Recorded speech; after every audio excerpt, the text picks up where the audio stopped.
Here's an exercise for you. Think about a time recently in which time seemed to warp on you. Maybe it disappeared altogether, or suddenly minutes, hours had passed. Paying attention to moments like these are key to discovering your element. And that's going to be our topic today on the NuMinds Knowledge Drop.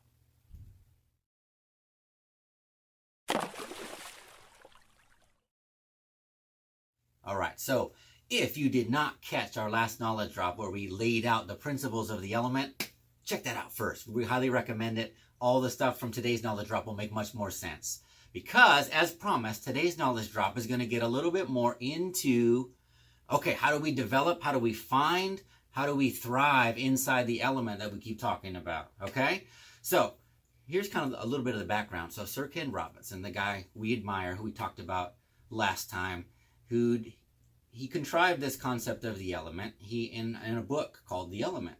And it was full of case studies and his academic treatises and his arguments. And a lot of people kind of dug it. They were like, whoa, Sir Ken Robinson, this is fantastic. But you didn't tell us how to do it. What do we do with this? So Sir Ken obliged, and he wrote a second book called Finding Your Element. Now, this second book is almost like a self-guided workshop. It's full of exercises, both actual and thought exercises, to kind of guide you towards that space where you kind of like that self-understanding is developed and you're kind of thrive in your element. So what we're going to do today, in today's knowledge drop, is just a really high overview to kind of walk you down that path. We're going to give you some links to explore a little bit more, but hopefully get you curious enough to dig. No, we don't get royalties from sales of his books, although we do hope you'll go out and buy it because it has the potential to really impact you and your child. Okay? All right. So what does Sir Ken Robinson say? Well, that thought exercise I presented you with at the beginning, paying attention to things like that can be a huge clue when you're getting close to your element. Remember, that place, I'm going to draw the Venn diagram here.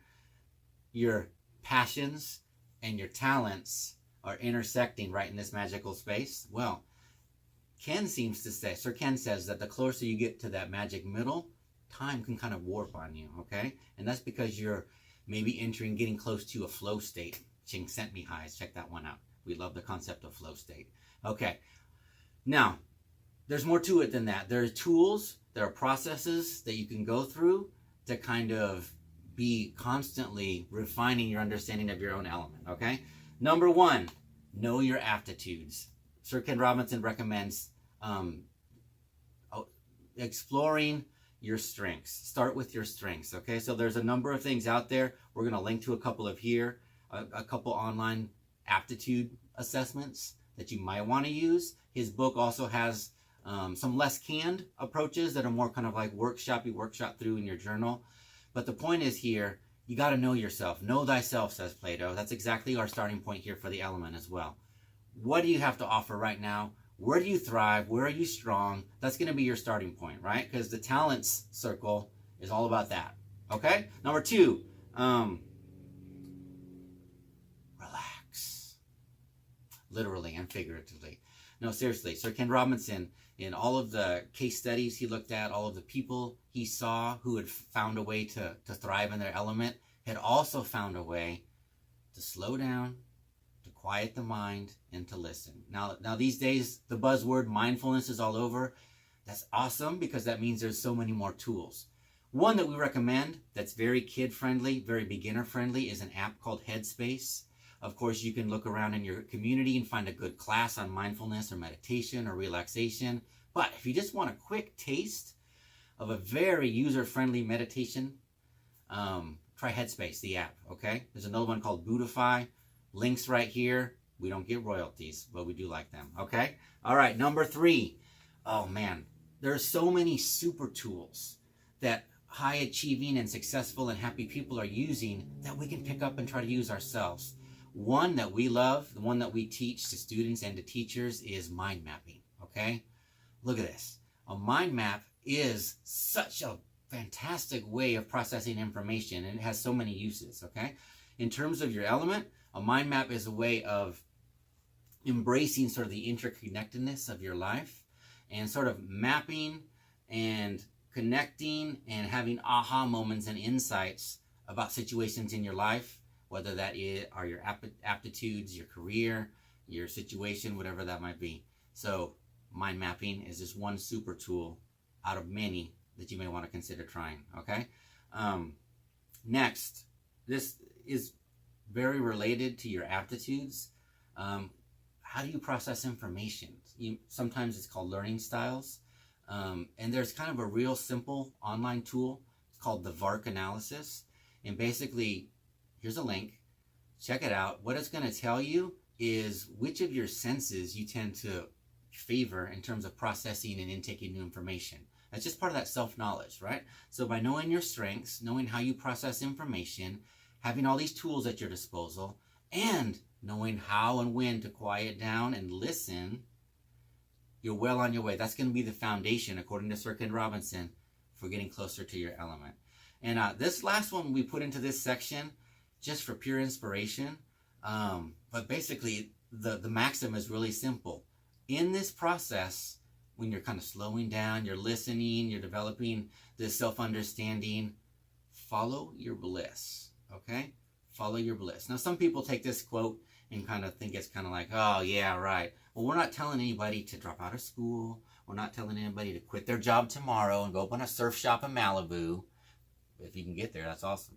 But following your bliss is about paying attention to those moments that invigorate you.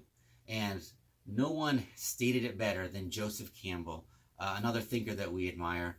Check out this quote by Joseph Campbell. Follow your bliss. Just keep that in mind as you go through this process, okay?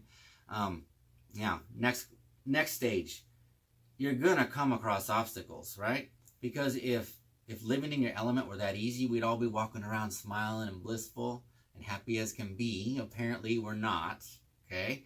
So what's the difference between someone who's kind of pushed through those challenges and someone hasn't? Well, they found ways and methods to kind of push through those obstacles. And here are a couple that come up in the work of Ken Robinson.